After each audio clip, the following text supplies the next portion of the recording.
Hey everyone, and welcome. Today, we are going to take the humble potato and turn it into an absolute showstopper. Seriously, we're making these incredible, savory stuffed potato boats that are just perfect for any big get-together or festive meal. So, let's get into it. You know, the best thing about this dish is that it looks super impressive, but it's actually built on some really simple, easy steps. Just like the source recipe says, a few simple moves can turn potatoes into a real feast.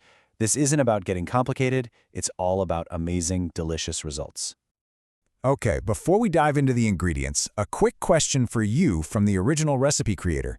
Are potatoes basically mandatory at your festive meals? I know they are at mine. Let us know in the comments. I have a feeling we're not alone on this one. All right, first things first, let's get our shopping list sorted. We're going to break this down into 4 main groups. You've got the potatoes, of course, then that rich, meaty filling, all the seasonings, and finally, a fresh salad to bring it all together. So, let's start with the foundation. You're going to need 8 pretty good-sized potatoes. Something sturdy, like a russet, works perfectly here, since they're going to become the little edible bowls for our filling. We'll also need about 3 tablespoons of breadcrumbs for that crunchy topping and some butter for the pan. Now for the heart of the dish, the filling. We're using 500 grams of minced meat. And here is a fantastic little trick from the recipe. You grate 1 potato right into the filling. This is just brilliant. It adds so much moisture, makes sure the meat doesn't dry out in the oven, and it acts as a natural binder. We'll also need an onion, mushrooms, garlic, and a bit of vegetable oil. And to hold that amazing filling together, the recipe suggests 2 tablespoons of mayonnaise, which adds a really nice richness. But hey, if you're not a mayo fan or you just don't have any, a single egg is a perfect substitute. Easy peasy. For flavor, we're keeping it classic with salt, black pepper, and some basil. But here's what really makes it pop: fresh parsley and dill. Seriously, don't be tempted to use the dried stuff here. The fresh herbs make a huge difference. And to round out the whole meal, we're making a crisp, refreshing side salad. We've got lettuce, tomato, cucumber, bell pepper, and a little red onion for a nice kick. And to make it extra special, we'll throw in some mozzarella and a handful of pumpkin seeds for a great crunch. Okay, ingredients are ready to go. Time to start cooking. We're kicking things off by making that rich, savory filling. This is really where all the flavor is built. So first up, you're going to finely chop that onion and get it into a hot pan with some oil. Just let it cook until it's nice and soft. Then, add your chopped mushrooms and cook them down until they're tender. Oh, and don't forget to season with salt and pepper right now. This is how you build up those layers of flavor from the very start. Okay, let's put it all together. Grab a big bowl and grate 1 potato into it. Then add your minced meat, followed by that fragrant mushroom and onion mix you just made. To finish it off, you'll mix in the crushed garlic, your binder, so either the mayo or the egg, and then season it up with salt, pepper, and basil. Honestly, the best tool here is your hands. Just get in there and mix it all up until it's nicely combined. The filling is ready and it smells absolutely amazing. So now it's time for the grand finale. We're going to assemble our potato boats and get them in the oven. This is where the magic really happens. All right, assembly time. First, grease your baking pan really well with butter. Now for the potatoes, you'll want to boil them until they're just tender, then cool them down a bit. Slice them in half lengthwise and use a spoon to gently scoop out the insides, leaving a nice border to create a sturdy little boat.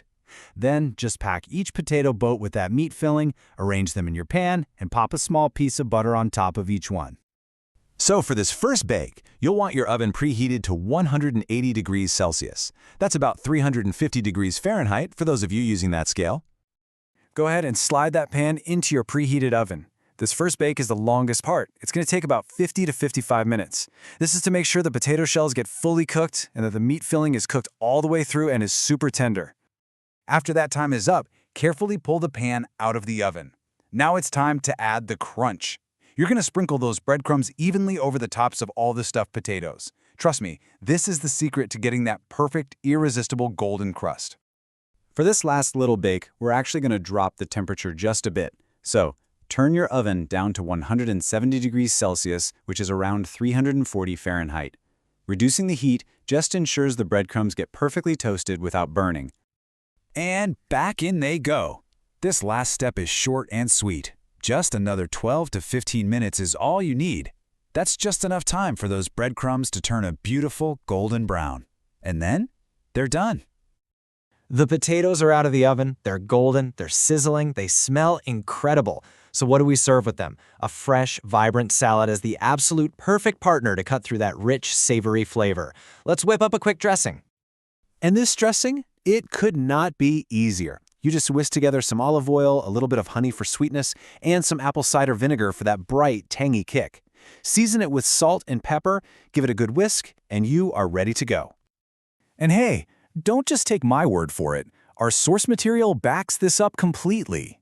The creator even asks, what would you serve with these potatoes? Before saying, I recommend a fresh salad. It really is the perfect, balanced combination.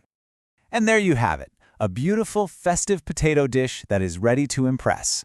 You know, a recipe like this always gets me thinking about cooking in general, so I'd love to open up the conversation to all of you. We learned a really cool tip today, right? The whole grated potato and the filling thing. So what about you? Do you have a simple cooking tip or trick that has been a total game changer in your kitchen?